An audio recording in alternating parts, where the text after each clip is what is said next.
Development बाद में आई है, शहर पहले आ गए, और फिर प्लानिंग के लिए कोई जगह फिर बचती नहीं, इतना गड्ढमड्ढ हो जाता है वो शहर कि उसमें प्लान करने लायक कुछ नहीं बचता। वो चंडीगढ़ जो अंग्रेजों ने प्लान किया, या अब न्यू रायपुर जिसके बारे में चर्चा हो रही है, इनको असल में प्लान्ड सिटीज कहते हैं। क्यों ये नहीं हो पाया कि शहर हमारे नियोजन के साथ बने, और अब इन 100 में क्या होगा? क्या प्लानिंग के साथ ये शहर बसेंगे?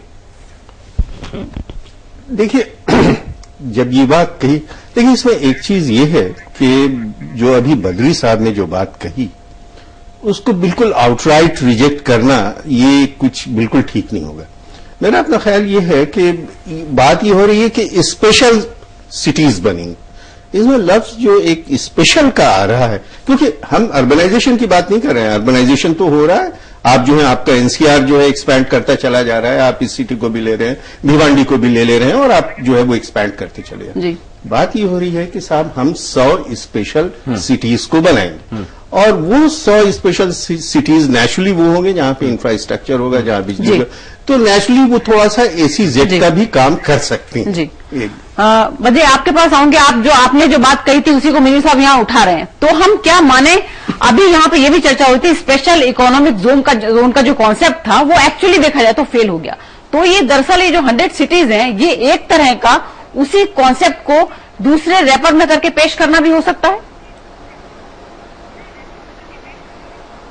देखिए, हो सकता है मेरा स्टैंड अतिवाद की तरफ हो, लेकिन मुझे ये लगता है कि ये जो 100 स्पेशल सिटीज बनाए जा रहे हैं वो एक तरह से 100 outlet for the capitalist, corporate money, corporate पूंजी के लिए 100 बाजार क्रिएट किए जा रहे हैं। और ये एक तरह से क्या है, ट्रांजिशन, पूंजी का ट्रांजिशन का दौर है, जिसमें गांव से आप माइग्रेशन को रोक नहीं पा रहे हैं। ठीक है, नहीं रोकेंगे उनको, क्योंकि वहां पे आप जॉब नहीं क्रिएट कर रहे हैं, तो उनको आने देते हैं, वो लेबर के रूप में यहां आए और यहां रहें, तो बड़े शहरों पर बोझ नहीं पड़े। तो व्यवहारिकता भी इसमें देखी जा सकती है। जो सबसे बड़ी बात है, जैसे पहले के देवता जब सांस लेते थे तो जंगल बन जाते थे, पहाड़ बन जाते थे, वैसे ही मोदी जी के इस इकोनॉमिक्स से 100 बड़े बाजार विकसित होने हैं, जो कॉर्पोरेट क्या होगा और कॉर्पोरेट सोशल रिस्पॉन्सिबिलिटी के तर्ज पर उनको काम दिया जाएगा इस देश को। तो अगर आप ये कह रहे हैं कि असल में आप ये कह रहे हैं कि कैपिटल को पार्क करने के लिए 100 नई जगहें आइडेंटिफाई अगर की जा रही हैं, तो क्या अरविंद साहब इससे जो हमारी इकोनॉमी अभी मंद दिखाई दे रही है, स्लो दिखाई दे रही है, क्या उसमें एक किक स्टार्ट देखने को मिलेगा? क्या उसको एक गति मिलेगी? देखिए, इससे बिल्कुल गति मिलेगी। यहां 2 बातें कही जा रही हैं। पहला, मैन्युफैक्चरिंग पे फोकस आएगा। एक कॉरिडोर हम क्रिएट कर रहे हैं, रोड का, वाटर कॉरिडोर हम क्रिएट करने की बात कर रहे हैं, और हम इंटरनेट हाईवे क्रिएट करने की बात कर रहे हैं। तो आप एक इंफ्रास्ट्रक्चर फोकस ला रहे हैं। साथ में हमें ये देखना पड़ेगा कि 2004 में राकेश मोहन कमेटी की रिपोर्ट है जो उस समय कह रही है कि हिंदुस्तान में अर्बन इंफ्रास्ट्रक्चर के लिए 2.5 लाख करोड़ का इन्वेस्टमेंट चाहिए, जबकि फैक्ट्स दिखा रहे हैं कि 9वीं और 10वीं योजना मिलाकर 10 साल में हमने मात्र 25,000 करोड़ इन्वेस्ट किया, यानी जितनी आवश्यकता थी उसका 10% इन्वेस्ट कर पाए। आज हम उस आवश्यकता को देख रहे हैं, तो लगभग 10 लाख करोड़ अर्बन इंफ्रास्ट्रक्चर में इन्वेस्टमेंट चाहिए। और यह आप 100 सिटीज अगर क्रिएट करने की कोशिश करेंगे, और जो आपकी रिपोर्ट दिखा रही है, नरेंद्र मोदी जी कह रहे हैं कि एक हेल्थ सिटी बनाइए, स्पोर्ट्स सिटी बनाइए इत्यादि, तो ये मुझे लग रहा है कि आप मैन्युफैक्चरिंग हब को यहां पर लाएंगे, और इसमें ह्यूज एम्प्लॉयमेंट अपॉर्चुनिटी है। और अगर आप इस निवेश को वास्तविकता में कन्वर्ट करना चाहते हैं, तो ह्यूज पब्लिक प्राइवेट पार्टनरशिप की ब्लूप्रिंट क्रिएट करनी पड़ेगी। मुझे लगता है ये ओवरनाइट एक ह्यूज अपॉर्चुनिटी क्रिएट करेगी। हिंदुस्तान की सोती अर्थव्यवस्था को जगाने का पोटेंशियल है इसमें।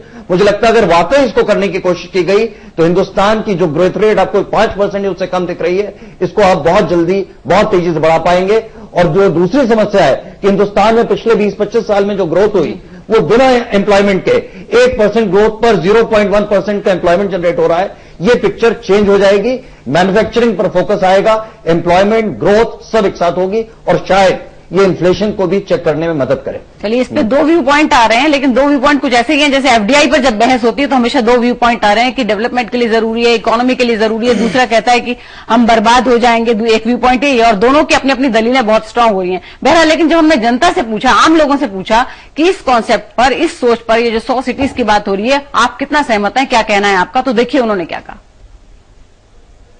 धीरे धीरे करके हम लोग कहते हैं कि इंडिया, भारत गांव में बसता है। अगर हम गांव ही खत्म कर देंगे तो इंडिया का अपना स्टेटस क्या रह जाएगा। तो नए शहर बनाने चाहिए।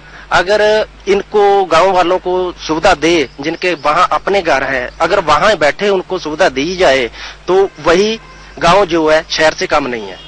जो लोग बेरोजगार हैं उन्हें इंडस्ट्रीज वहाँ होंगी, फैक्ट्रीज होंगी, वहाँ पर उनको जॉब मिलेगी, तो ये बेरोजगारी इससे खत्म भी हो सकती है और लोगों को बहुत रहने की जगह भी मिलेगी। तो अगर वो विकास कर रहे हैं तो वो कुछ ना कुछ गरीबों के लिए बनाएंगे भी ना रहने के लिए। So I think it's a good plan. चलिए, तो घोषणा पत्र की ये एक अहम और अनोखी बात थी जिस पर हमने चर्चा की। एक दूसरी अनोखी बात, हालांकि ये हमारे हिसाब से जो हम परसीव कर रहे हैं अनोखी बातें, वो अनोखी बातें हैं, हो सकता है दूसरे तमाम लोगों की अनोखी बातें अलग हो, लेकिन दूसरी अनोखी बात यह कि सेंट्रल स्टेट रिलेशनशिप को लेकर अहम बातें घोषणा पत्र में कही गई हैं। क्या मोदी के पीएम बन जाने की सूरत में अगर ऐसा होता है तो केंद्र और राज्यों के संबंधों के इतिहास में एक नया अध्याय जुड़ेगा? छोटे से ब्रेक के बाद।